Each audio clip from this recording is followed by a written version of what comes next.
Hello and welcome into Pat's Latest. I'm your host, Mike Gambardella, and on today's episode, we take a look at the 37th inductee to the Patriots Hall of Fame, what Drake May's ceiling might be, what Stefon Diggs' floor looks like, and how we define the Patriots' success in 2025.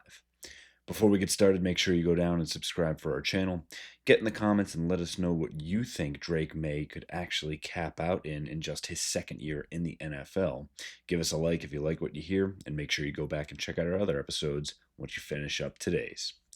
Again, we start off with a big congratulations to Edelnut himself. Yes, Julian Edelman is indeed the 37th inductee to the Patriots Hall of Fame and a first ballot Hall of Famer to boot, winning the Patriots fan vote and joining Bill Parcells in this class.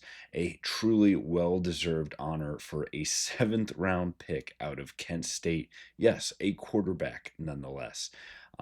What Julian Edelman has been able to do from doing it all for the Golden Flashes, both as a runner and a passer, making a tough transition into the NFL as a seventh rounder alone, starting as a punt returner, and literally giving of himself nonstop, playing defensive back, going and shadowing players like Anquan Bolden in big time games, sacking and pressuring Vince Young, and then once again coming up with some of the biggest catches in Super Bowl history.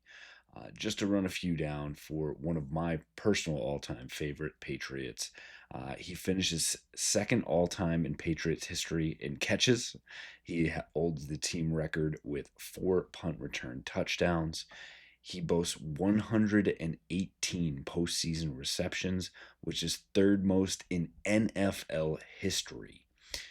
Put in 3 Super Bowl championships, a Super Bowl MVP, and not to mention a just absolutely awe-inspiring catch in the greatest comeback in Super Bowl history. Again, Julian Edelman, an absolute shoo-in for this award.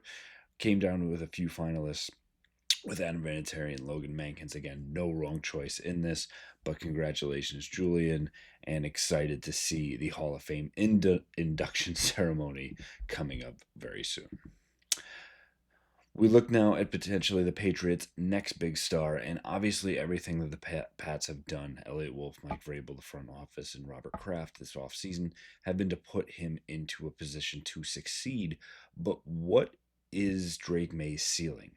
If you look at it strictly from an AFC position, he can be a top 6 quarterback, I think, in the AFC, but I think in this next season, it would take a lot for him to crack that.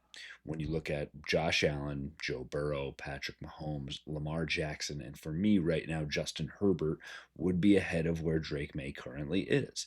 I think, yes, if he plays really well and the Patriots have some success, there's a chance for him to move ahead of Herbert, but that would be difficult.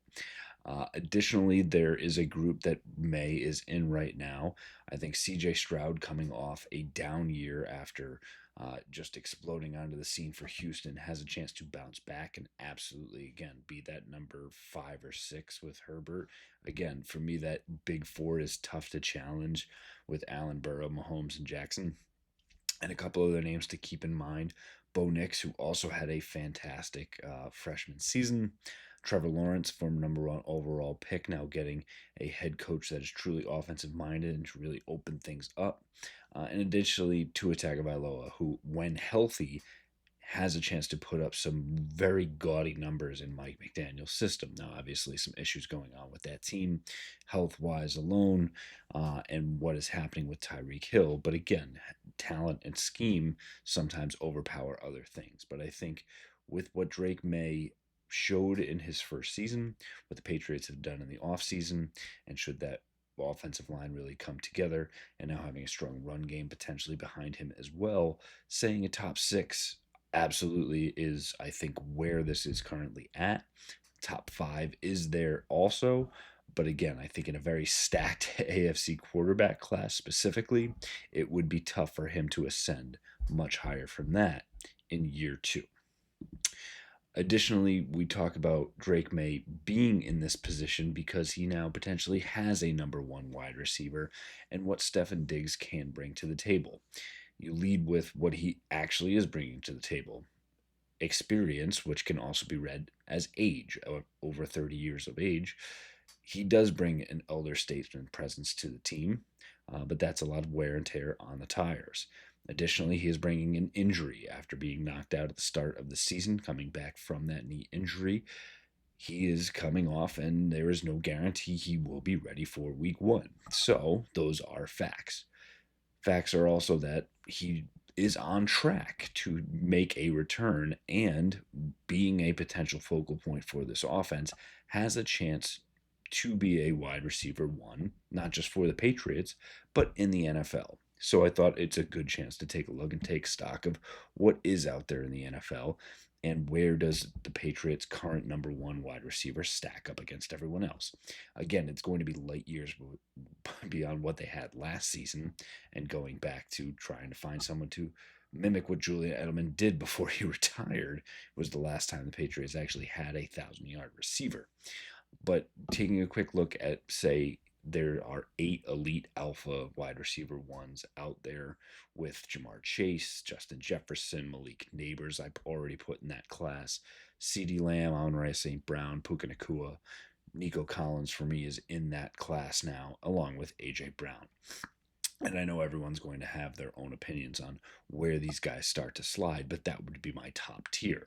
Looking at that 1A, 1B, going down to that next level of, you say, Terry McLaurin, T. Higgins, Devontae Smith, Garrett Wilson obviously coming off a down year, but potentially bouncing back. Drake London taking a step last year.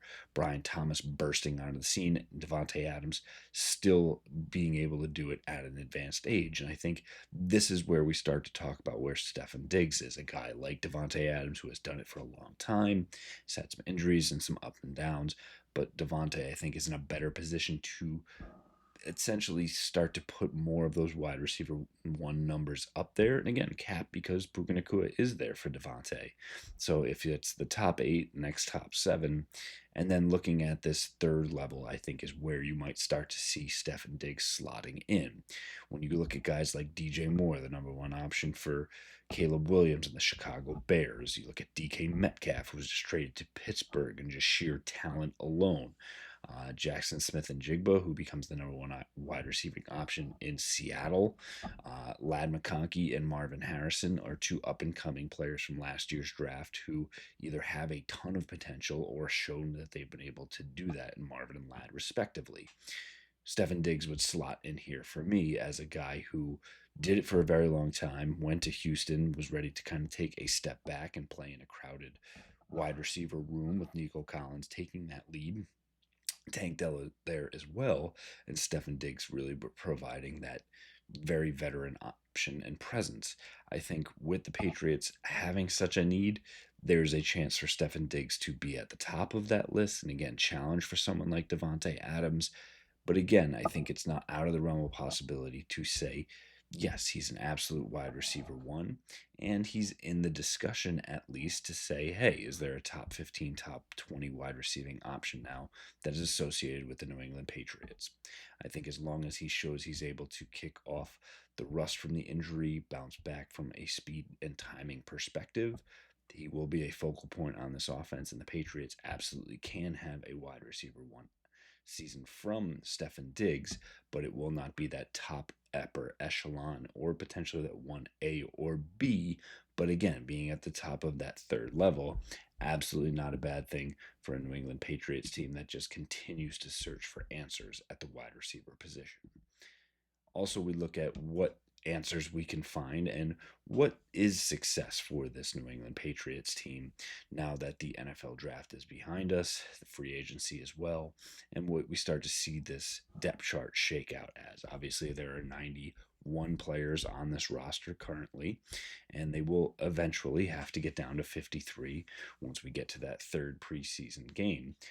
But there's a lot of questions around this. Obviously, new head coach, new culture, new coordinators, new offensive line pieces, running back, defensive stalwarts, etc. So, for a 4-win team, what defines success? Is it adding 3 more wins and getting to 7? Is it getting over 500 and going 9-8? Is it getting to the playoffs? Is it winning the division, obviously, and more. We'll just leave it at that. For me, I don't think winning a division is quite on the table for this team in 2025. The Buffalo Bills, again, just a few short minutes away from getting past the Kansas City Chiefs finally and into the Super Bowl. And while they did not make a ton of splash signings outside of Joey Bosa, there will be an expectation for the Buffalo Bills to once again challenge in the AFC at the top of the card. Obviously, Kansas City, Baltimore, Cincinnati looking to take a step back into the playoff picture, I should say. There's going to be a lot to challenge there. But I think the Patriots absolutely should have above 500 without a doubt and playoffs in their sights in year one under Mike Vrabel. I think the schedule plays out well for them. It sets up for them to do that. But again, falls on the shoulders of Drake May to be able to operate Josh McDaniels' system. Falls on the shoulders of Mike Vrabel to instill this culture and get a defense back up to snuff. But I think you're starting to see the dominoes fall in a way that the Patriots are no longer a doormat where they have been the past couple of years. They are knocking on the door of being a playoff contender and a potential thorn in the sides of the Buffalo Bills. That'll do it for us on this episode of Pat's Latest. Again, make sure you go down and subscribe for our channel. Let us know what you think about Drake May, Stefon Diggs, and where this New England Patriots team will end up in 2025. Make sure you give us a like if you like what you hear. Go back and check out all of our other episodes and what we said about Drake May yesterday, which brought us to this discussion point today. And be sure to stick with us for all the daily updates around your New England Patriots. Fight on, Foxborough.